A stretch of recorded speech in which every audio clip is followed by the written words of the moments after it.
Paula Verhoeven putuskan berhijab?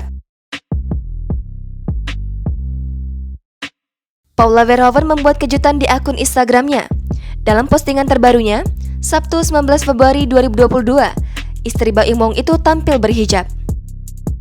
Bukan hijab biasa, Paula Verhoeven dalam foto terlihat memakai kerudung model syar'i. Tampil dengan balutan busana berwarna senada, Paula meminta pendapat warganet tentang seberapa pantas dirinya memakai hijab. Kemunculan foto Paula Verhoeven mengenakan hijab disambut positif oleh sesama rekan artis. Nama-nama seperti Ria Ricis hingga Zaskia Sungkar memuji penampilan Paula di balik busana tertutup tersebut. Ada pula sosok Arie Untung yang menyebut Baim Wong sebagai lelaki beruntung bila Paula Verhoeven kelak benar-benar tampil berhijab.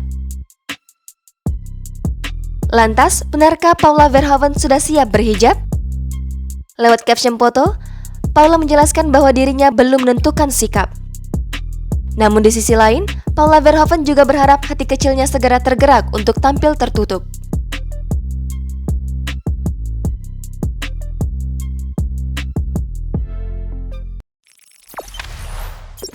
Jangan lupa subscribe, share, komen, dan like ya!